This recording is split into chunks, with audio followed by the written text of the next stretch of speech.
Alhamdulillah,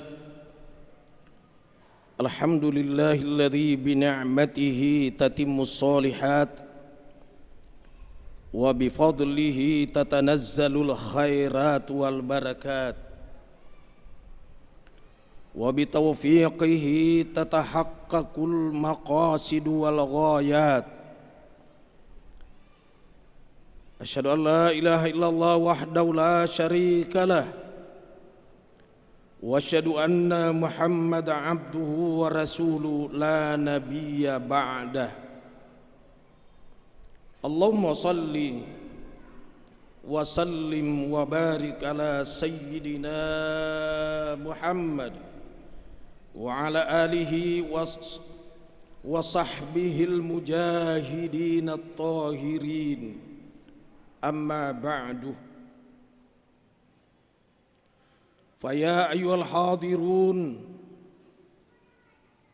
usikum wa iyaya bittaqwallah wa ta'atihi la'allakum tuflihun.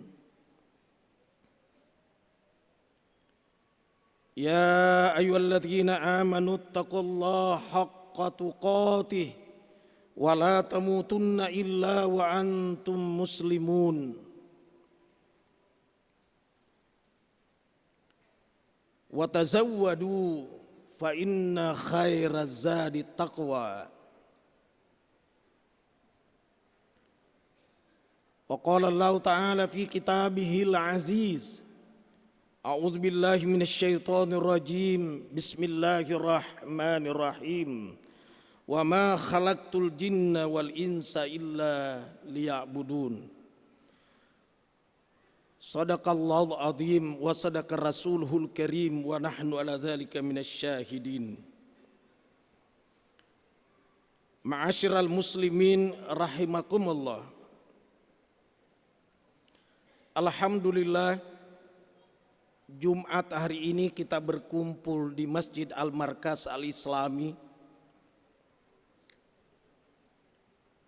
Salawat dan salam semoga tercurah kepada Nabi ikutan kita, Rasulullah Muhammad sallallahu alaihi wasallam, yang mengajarkan Islam dengan akidah, syariah dan akhlak. Dalam hal pelaksanaannya memahami nas, dalil baik dari ayat Al-Quran maupun dalam hadis dengan ta'abbudi wa ta'aqquli. Inilah pembahasan Jumat pada khutbah yang singkat ini. Ada dalil-dalil tidak memerlukan nalar akal. Kita menerima apa adanya, sami'na wa ata'na. Kami dengar dan kami taati, kami buktikan dengan perbuatan. Contohnya, salat duhur 4 rakaat, asar 4, maghrib 3, isya 4, subuh 2. Ini mesti dilakukan dengan ta'abbud. Tidak perlu dipikir dan tidak perlu dipertanyakan, kenapa kalau subuh 2 rakaat? Kenapa kalau maghrib 3 rakaat? Tidak perlu dipertanyakan, tidak perlu dipikirkan. Itu namanya melaksanakan ajaran agama dengan cara ta'abbud. Tapi ada juga ajaran ta'akkul, nalar pemikiran. Kenapa dan bagaimana sehingga seperti ini? Jadi Islam membutuhkan perkembangan sesuai kondisi zaman, tapi tidak boleh keluar daripada kaidah.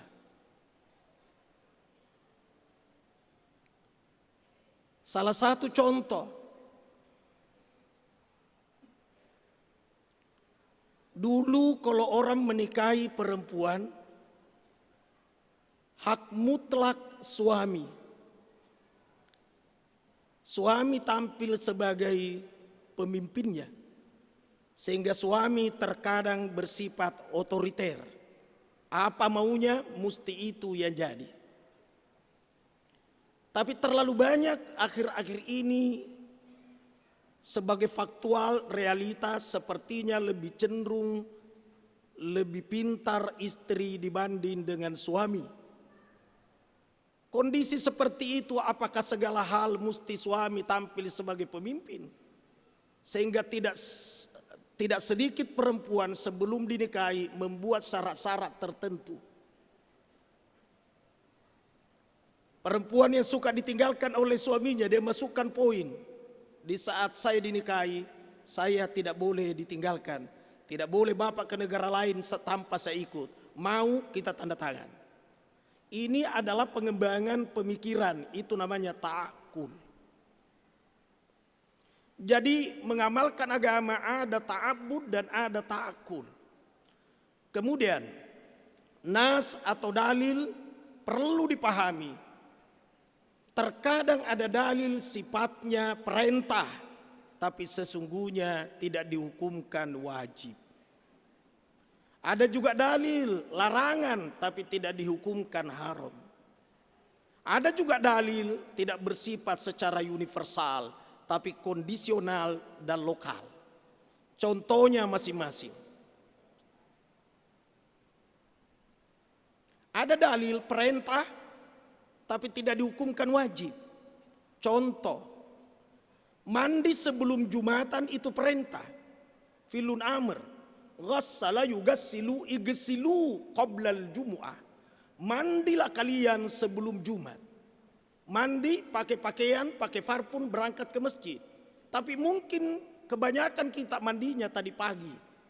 Dan tadi jam 11 di saat mau ke masjid tidak mandi lagi. Padahal kalimat dalam hadis adalah perintah. Filun amr namanya dalam bahasa Arab. Perintah tapi tidak dihukumkan wajib.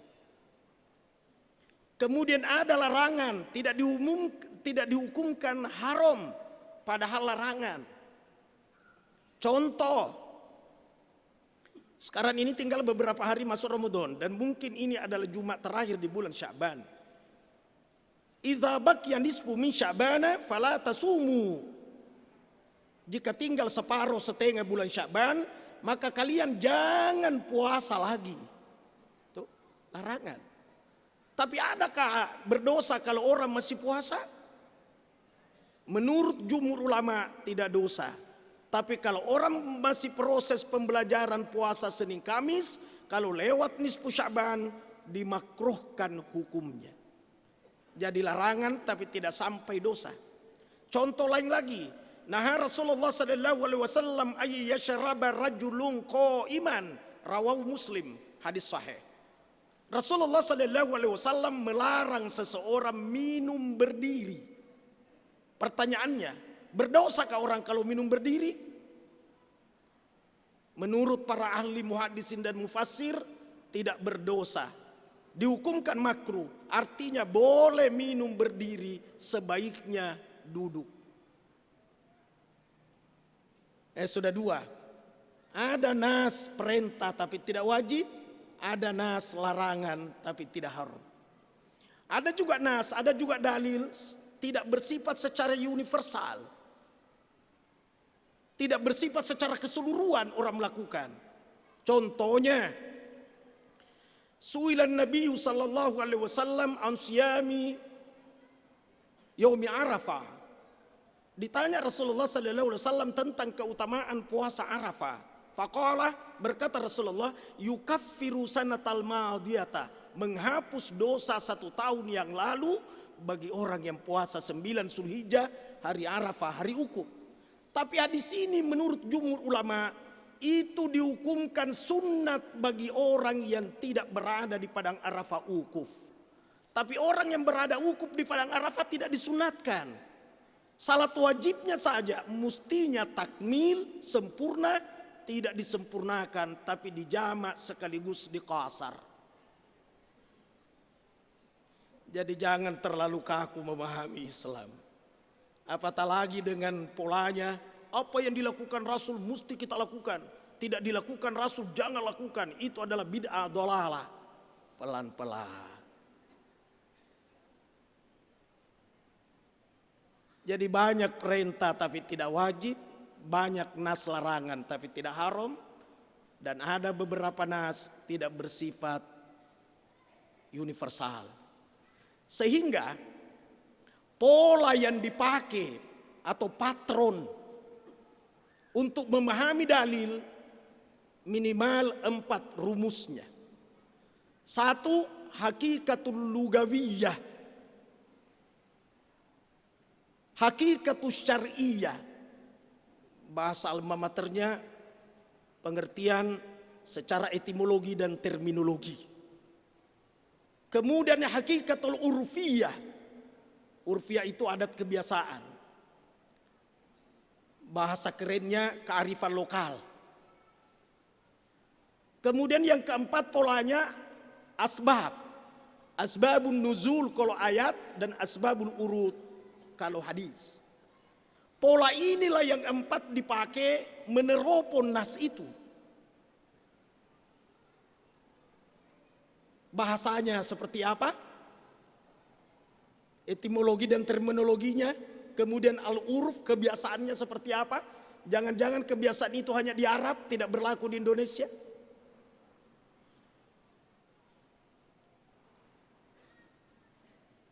Contoh, kemarin ada yang nanya, Ustadz Amirul Amri, saya bilang iya, kenapa? Itu di celah-celah sholat tarawih, fadlan minallahi wa ni'mah, dan selanjutnya. Bolehkah itu, Ustaz? Saya bilang, di manakah dibaca itu? Di dalam salat apa di luar salat? Di luar salat karena sudah assalamualaikum. Oh bagus. Kalau di situ sudah assalamualaikum lalu minum, boleh enggak? Ya boleh. Kenapa boleh? Karena sudah tidak salat lagi. Saya bilang minum saja boleh. Masa ngomong fadlan minallahi wa ni'mah tidak boleh? Sudah ketemu jawabannya. Lalu melihat nas, ayat, hadis, lalu kita beda pendapat dengan orang, hormatilah pendapatnya orang. Abu Hanifah, Imam Malik, Imam Syafi'i, Ahmad bin Hanbal terkadang berbeda, tapi tidak saling siku, tidak saling mencaci maki, karena ajaran Islam bukan hanya syariah tapi juga akhlak. Jadi berbeda itu wajar, normal. Kemarin ada anak santri saya, Ustaz, saya baca dalam hadis, ternyata tarawihnya Rasulullah 4-4-3, 4 rakaat salam, lalu 3 rakaat. Lalu dikomentari oleh istrinya. Qalat Aisyah, tu berkata Aisyah radhiyallahu anha, karena Rasulullah sallallahu alaihi wasallam la yasidu fi Ramadan wa fi ghairihi illa 11 rakaatin. Rasulullah sallallahu alaihi wasallam tidak pernah lebih salatnya di dalam Ramadan dan di luar Ramadan kecuali 11 rakaat. Hadisnya sahih, Bukhari, Muslim, muttafaqun alaihi, tidak boleh dibantah. Bagaimana ini? Saya bilang ini mesti takut lagi, mesti dengan pemikiran lagi, karena bukan hanya itu ungkapan, itu perbuatannya Rasul. Kalau yang 2 rakaat, saya bilang itu perbuatannya sahabat. Terus yang mana dilakukan? Ala kaifak, up to you, terserah di situ. Oh kalau begitu saya mau ikut Rasul, saya mau contoh Rasul. Saya bilang silakan. Cuma bukan titik di situ, baru koma. Rasulullah salatnya itu tidak di masjid, di rumahnya. Lalu rakaat pertama, surah yang dibaca sesudah Fatihah, suratul Baqarah. Alif lam mim sayaqulu tilka. Baru 1 rakaat. Sampai berkata Rasul, ikuti sahabatku. Dia tidak berkata ikuti saya. Ikuti sahabatku. Yang dimaksud sahabatku adalah Khulafaur Rasyidin, Abu Bakar, Umar, Utsman, Ali. Masna, dua-dua. Jamaah Jumu'ah rahimakumullah. Di akhir khutbah ini,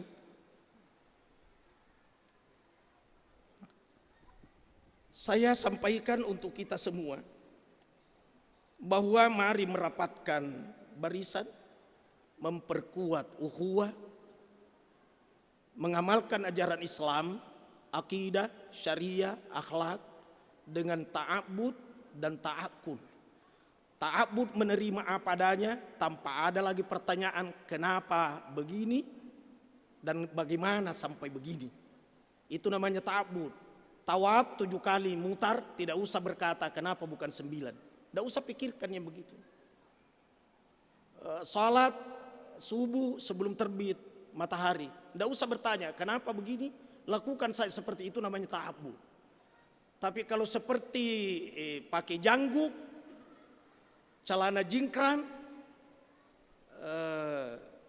yang seperti ini memerlukan nalar, karena ada namanya kearifan lokal. Dan berbeda pendapat boleh saja. Kalau orang berkata pakai janggut itu adalah sunnah, siapa yang berkata bukan sunnah? Sunnah itu manukilan Nabi sallallahu alaihi wasallam min qaulin au fi'lin au takririn au hammiyatin. Apa yang dinukilkan dari Rasulullah, bersumber dari Rasulullah, itu namanya sunnah. Min qaulin, ucapannya Rasul sunnah. Au fi'lin, perbuatannya Rasul adalah sunnah. Au takririn, diamnya Rasul adalah sunnah. Au hammiyatin, cita-citanya Rasul adalah sunnah. Cita-cita seperti ini, lain baqaitu ila qabilin la asumanna tasi'a. Kalau seandainya saya masih hidup tahun depan, saya akan puasa 9 Muharram. Itu namanya cita-cita. Tapi ternyata Rasul sudah tidak hidup lagi. Itu sunnah. Jadi apa yang bersumber dari Rasul itu sunnah. Perbuatannya Rasul sunnah. Cuma sunnah itu terkadang dihukumkan haram. Jadi tidak semua juga sunnah itu sunnah dalam arti berpahala kalau dilakukan, kalau ditinggalkan tidak apa-apa. Lain lagi, perbuatannya Rasul sunnah. Rasul satu riwayat 9 istrinya, satu riwayat 11 istrinya, satu riwayat 13 istrinya. Itu sunnah. Nah, boleh tidak diikuti? Haram hukumnya, haram. Jadi tidak semua sunnah itu mesti diikuti. Begitu juga tentang yang merupakan hadis atau dalil yang sifatnya kondisional dan lokal. Jangan-jangan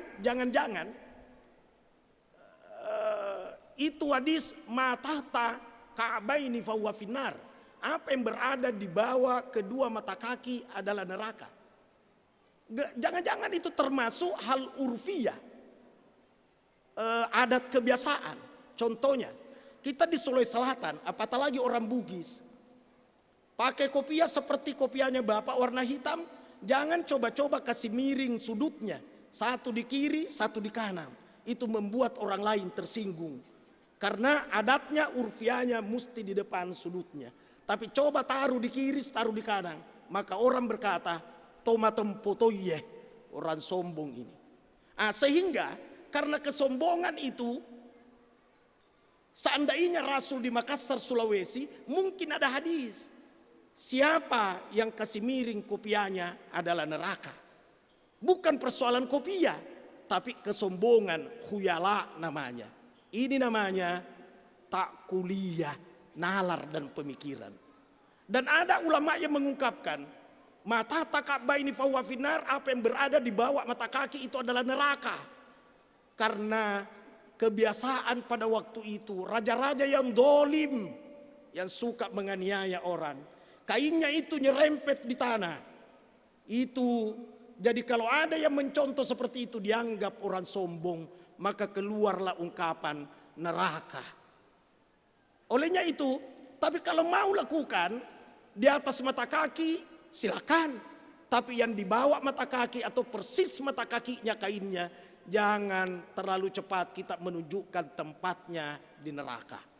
Berbeda itu wajar, yang tidak wajar bakusiku, apatah lagi kalau tidak didasari dengan dalil. Sebagai kesimpulan khutbah,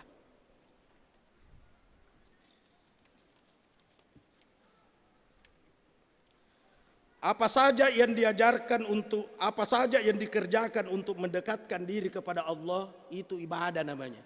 Apa saja yang dilakukan untuk mendekatkan diri kepada Allah, itu ibadah.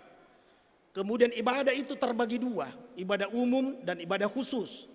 Ibadah umum sifatnya umum, ibadah khusus sifatnya khusus. Contohnya sholat. Kalau ibadah khusus jangan cari dalil yang melarang, tapi cari dalil yang perintahkan. Adakah dalil yang perintahkan? Ada, lakukan. Tidak ada dalil, jangan lakukan. Tapi kalau ibadah umum, jangan cari yang perintahkan, cari dalil yang melarang. Sehingga peringatan Maulid, Isra Mi'raj, Nuzulul Quran itu ibadah karena mendekatkan diri kepada Allah. Maulid ada telur, jangan berkata mana ayatnya, hadisnya menyuruh telur. Oh salah memang, mestinya cari mana dalil yang melarang. Karena tidak ada dalil yang melarang, maka boleh. Kaidah usul berkata, al aslu fil asya'i al ibaha hatta yadullu dalilu litahrimi. Pada dasarnya sesuatu itu boleh kecuali ada dalil yang menunjukkan keharamannya. Tapi itu ibadah umum, bukan ibadah khusus. Kesimpulan ketiga, ibadah dilakukan secara ta'budi, tidak perlu nanya mana kenapa begini, tapi terima dan lakukan apa adanya. Kemudian ibadah yang memerlukan nalar atau akal, itu namanya ta'akkuli. Jadi ta'abbudi wa ta'akkuli, akal ta'abbudi namanya. Demikian khutbah pada Jumat hari ini. Semoga Allah senantiasa memberikan petunjuk kepada kita semua. Allah bimbing kita semua dan kita melakukan apa yang diridhai Allah dan kita hindari apa yang dimurkahi Allah. Sebagai kata kunci kalau ingin selamat, sembah Allah sesuai tuntunan dan hormati sesama, jangan sombong. Kalau demikian halnya, maka selamatlah kita dunia akhirat. Amin ya rabbal alamin. Barakallahu li wa lakum fil Qur'anil azim wa nafa'ani wa iyyakum bima fihi minal ayati wa dzikril hakim. Aqulu qouli hadza wastaghfiruhu innahu huwal ghafurur rahim.